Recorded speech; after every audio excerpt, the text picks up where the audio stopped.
We'll start with James from CBS. And can I start with your overall assessment of the game? Well, I'm extremely proud of the players and the team. That's the overall feeling, and very disappointed with the results. Can I ask, when you were sort of watching on and living the experience, did it sort of feel a little bit like last season's game at the Etihad, but with the roles reversed? And that there was one team that had come to really attack and push on, and maybe City were just playing to hold on? No, because again we played, I think 54 minutes with 10 men, so that's a different story. The pride that I feel is to do and to play and to dominate the game the way we did it against this team, but with 11 players. John, you Mikel, you made two changes at half-time. Obviously, your substitutes at the end also made a difference. Was there an admission there with your first half-time changes that maybe the team selection in the first instance wasn't quite? Not too easy to say that. I think it's very clear what we wanted to do. Very well, okay, we started the game. I think we completely dominated. I think after they scoring the goal without doing absolutely nothing before that, we were a bit shaky for 5 or 7 minutes, and after that we still got grip of the game again and start to dominate it. And the second half it was a continuation of that with one different player and then with 2 or 3 different players. Is it unfair to characterise it as a safety first lineup? Do you think there was enough attacking talent considering the attacking talent that you possess in it? I leave that to you. But for me, it's a lot of attacking players in that team. Yeah. Mikel, independent. Mikel, were you surprised with how withdrawn Pep went? Because you've never really seen that from him before. I think everybody tries to do its best to get the result that they want, so it's fine. Amy, Atlantic. Can I just ask about the substitutions? Was Madueke just tactical, or was he carrying any kind of... No, I think he had an issue. He had an issue very early in the match, and he wasn't well enough to continue. And when Eze came on and played in that more of a central role rather than wide, is that something that you see as being an interesting possibility for using him? Yes, that's why he played today in that position. Yes. Okay, Sam Dayman.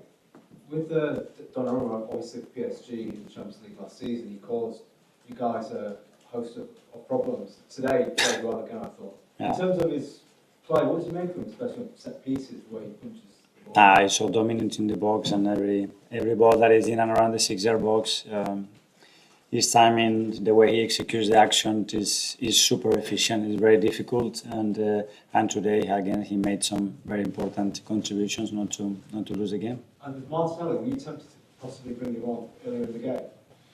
Yes, but we had very good momentum as well, and we need to time that well. He's in a really good moment again. After the game he had in Bilbao, in that period of time, probably he deserved more, but his energy again, his attitude was really good, and that's why he made the impact that he made again for the team. Alex, BBC. Just on Gabriel Martinelli again, what does it say about him? 2 decisive impacts, both off the bench. A player could go the other way when they get dropped after. That we want consistency on that, on every player that is not starting the game to be able to do that, because you see how long the matches and the level that requires to beat them, and very happy with him. Jordan. Okay, Ed, Guardian. Mikel, just on Jokeres, didn't have any shots or any chances really. Are you concerned about the lack of service with?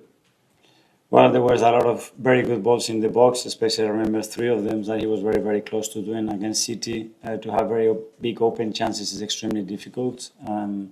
But he's certainly trying his best and trying to do that, and we have to provide more for him. That's it. Do you think you need to try and do something a bit different to create chances with?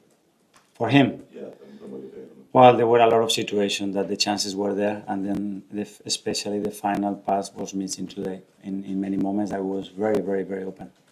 Okay, last 2. Firstly, Tom from Football London. Mikel, as it came on at half time and obviously made a real difference with the pass of Martinelli. Yeah. Is that the central role for him? Is that something that we see in his future as kind of being the primary, or is it a case of the versatility is going to benefit him all over the field?